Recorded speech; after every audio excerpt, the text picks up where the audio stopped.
How to Improve Absolutely Anything by Katie Labedz. In this session, we will review the introduction in chapter 1. So let's get started. Introduction: keyless on a snowy morning. Sometimes the aha moments arrive quietly and conveniently. Sometimes they leave you locked inside your car that you can't turn off. My aha moment came on a snowy morning in Wisconsin as I rushed to get to work on time for the Thursday morning meeting. Who schedules at 7:30 a.m. every Thursday anyway? I scrolled through my mental checklist. Laptop, check. Bag, check. Water, check. Coffee, check. Purse, check. My husband, Andrew, God bless him, got me all set and ready to go. He even told me I look beautiful. So blessed to have a great hubby like that.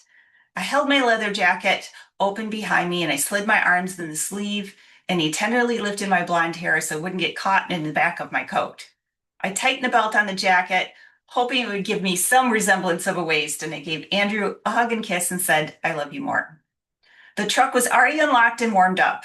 I checked again to make sure my laptop was in the back and my purse was up front and I was ready to go. Andrew opened the garage door and I backed out of the garage. As soon as I got to the circle in our driveway, he shut the door and waved. Man, I hate driving to work in the winter. Let's be honest, I hate the winter.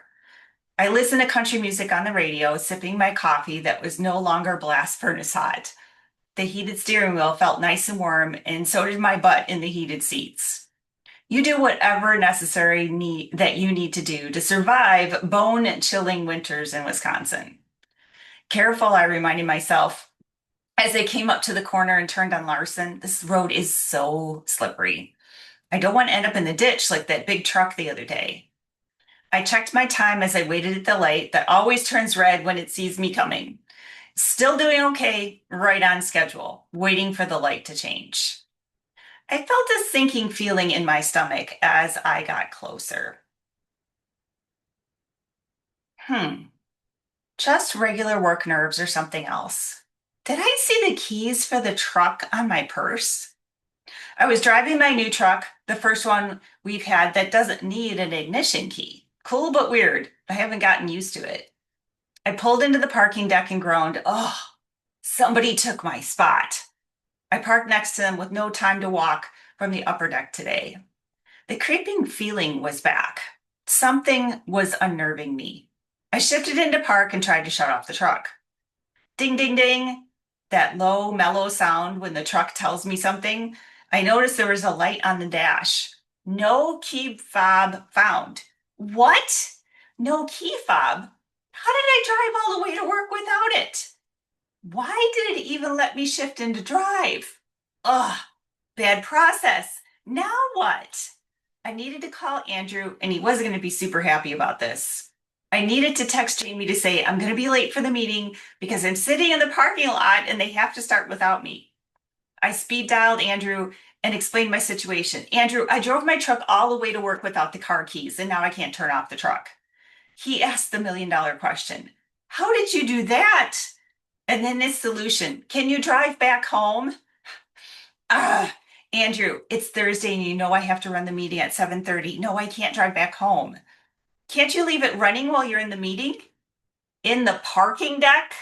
In the public parking deck? No, I can't just leave it running here. Ugh, why didn't I just check my purse when I got in the truck? I didn't follow my own process that I preach and teach about all the time. Now it will take Andrew close to 30 minutes to get here, as long as the roads don't get worse. Yes, honey, please come help me. I'm near my normal parking spot right up at the top. You can't miss me. I'm in the white truck that's running. He's on his way to my rescue, and my thoughts rattled through my head. Do I even tell anybody at work about this? They will judge me most definitely. Best bet is to call into the meeting from my phone. Good thing I looked at the projects yesterday. Fred will be pissed. Pat will judge. Don't anyone sit in my seat. I'll be there in a few. I hope. How long will it take Andrew to get here? I hope he doesn't dilly around, brush his teeth, and change his clothes. Horses will be mad that he's late. Hopefully he already fed the dog. Dang it, I screwed up everybody's morning with one simple thing. So stupid to have him waste over an hour to come here and help. I tried to duck in my chair in my truck so nobody would see me sitting there, clearly not going in for the meeting. I sent them silent messages in my mind. Don't anybody stop and try to talk to me. Please don't wait outside the truck. Move along, folks. Nothing to see here. Andrew called from the same stoplight I always get stuck at. It must turn red when it sees him, too. He was getting closer, coming over the bridge, and I could finally hear the diesel engine as he drove into the parking deck. Andrew parked in the handicap spot, got out of the truck, and I didn't have the emotional capacity for a tender moment of gratitude for my husband. I was watching the clock, trying to listen to in on the meeting through my phone, and I already had enough anxiety and felt dumb. Just hand me the keys, please. I took the remote, got in my truck, talking to the ignition. Would you please shut off and get this nightmare over? Turn it off and on again and off again. All set. This time I clipped my keys to the purse, the task that I should have done early this morning.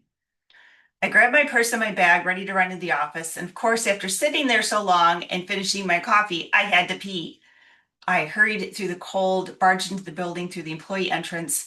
I ran into the bathroom, careful not to slip on the wet floor, dumped my stuff on the wood bench in the locker room, and rushed into the stall. At the last second, just before my sense of relief, I thought, Katie, make sure you're on mute. I don't need the entire world hearing me pee.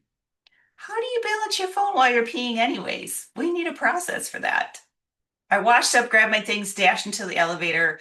Should I rush into the meeting that I'm already late for? Should I go to my office first and dump off my stuff in my jacket? People will stare regardless, but even more so when I look like a wreck with my baggage in tow. Office it is. I dropped it all off at my desk and took off my coat, grabbed my laptop, raced to the finish line. As I glanced at my watch one more time, it's really been a long day already, and it was only 8 a.m. Maybe you're thinking, been there, done that. Okay, perhaps you haven't been able to turn off your car, but you made a silly mistake that could be avoided with a routine process. Does something similar happen to you all the time? Do you have a reoccurring task at home or at work that bugs you to complete it? When was the last time you took inventory and organized your life? I will show you some amazingly easy concepts that can help you to improve these situations and many more. You can learn how to use these processes at home first, because let's face it, lately we spend a lot of time there, and then how to implement them at work. And you're thinking right now, I am not an organized person. I can't do this. Can I return this book to Amazon? Hear me well. Yes, you are an organized person, and I can prove it. Do you have a utensil drawer organizer? You know, the ones with the designated spots for the forks, the knives, and the spoons? I'm guessing you do.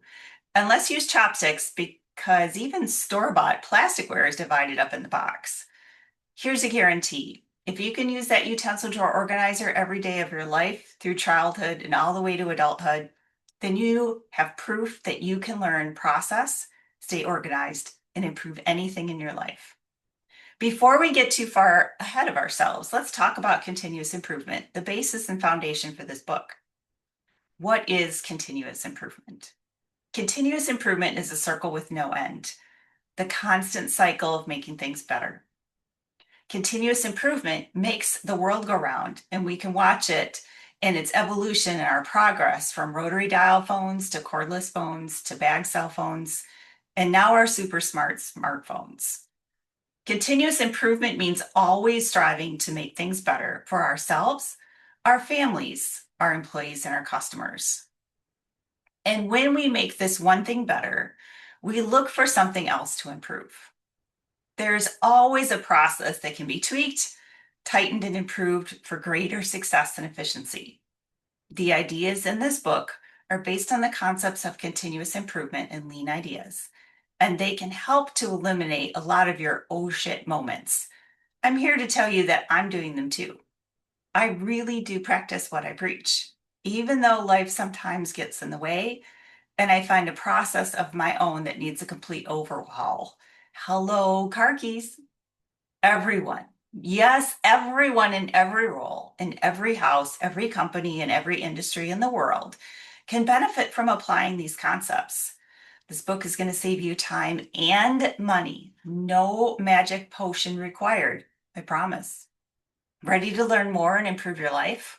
Go look at that utensil drawer organizer and find your inspiration. Let's go.